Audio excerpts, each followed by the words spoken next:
FTV Hindi में आप सभी को सुस्वागतम। जी हाँ, भारत और चीन के रिश्ते काफी समय से खराब चल रहा है।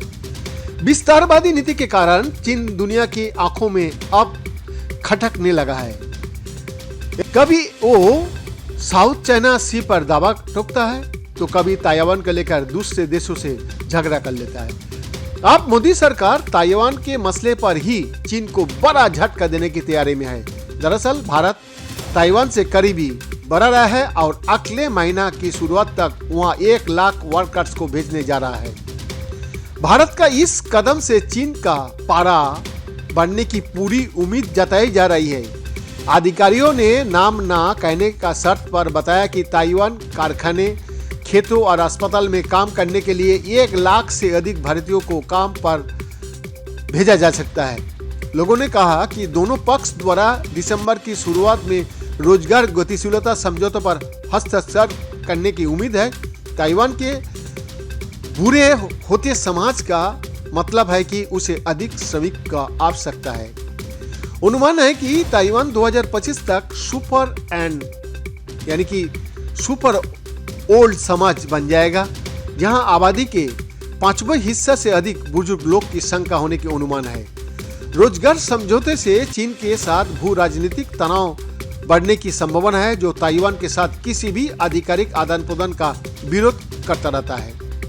ताइवान को चीन अपना बताता रहा है। चीन और ताइवान के बॉर्डर का बीच में समुद्रों का पानी है, जबकि चीन भारत का साथ हिमालयी सीमा साझा करता है। ये पिछले 2 दशक से भारत की आयात का शीर्ष स्रोत भी रहा है। हालांकि ताइवान का साथ समझौता ये नहीं दिखता है कि भारत वन चाइना पॉलिसी को त्याग रहा है।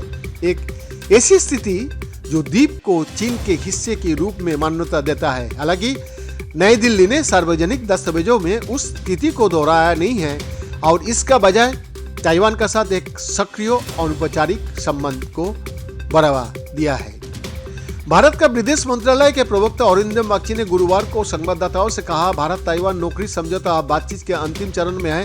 ब्लूमबर्ग न्यूज द्वारा संपर्क किया जाने पर ताइवान के श्रम मंत्रालय ने भारत सौदे पर विशेष रूप से कोई टिप्पणी नहीं की, लेकिन कहा है कि वो उन देशों के साथ सहयोग का स्वागत करता है जो उसे श्रमिक प्रदान कर सकता है। ताइवान में बेरोजगारी दर 2000 के बाद से सबसे निचले स्तर पर गिर गया है। सरकार को 790 अरब डॉलर की अर्थव्यवस्था को चालू रखने के लिए श्रमिकों की आवश्यकता होगा।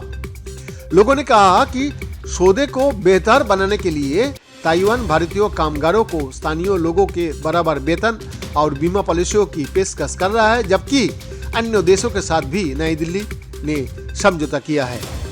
भारत सरकार वृद्ध कार्यबल का सामना कर रहे विकसित देशों के साथ रोजगार समझौतों पर जोर दे रही है। भारत सरकार ने जापान, फ्रांस और यूके सहित 13 देशों के साथ समझौतों पर हस्ताक्षर किया है और नीदरलैंड, ग्रीस, डेनमार्क और स्विट्जरलैंड के साथ इसी तरह की व्यवस्था पर चर्चा चल रही है। 2020 में सीमा पर झड़पों के बाद से भारत और चीन के बीच संबंध तनावपूर्ण है, जो 4 दशकों में अब तक का सबसे खराब मामला है। तब से दोनों देशों ने हजारों सैनिक, तोपखाने, बंदूकों और टैंकों को हिमालय क्षेत्र में शिफ्ट कर दिया है। पिछले साल पद छोड़ने वाली चीन का 3 पूर्व भारतीय सेना प्रमुख ने इस साल एक सुरक्षा सम्मेलन के लिए ताइवान का दौरा किया, जिस यात्रा पर बीजिंग ने आपत्ति जताई। ताइवान और भारत का बीच 2018 में एक निवेश प्रोत्साहन समझौता भी हुआ है।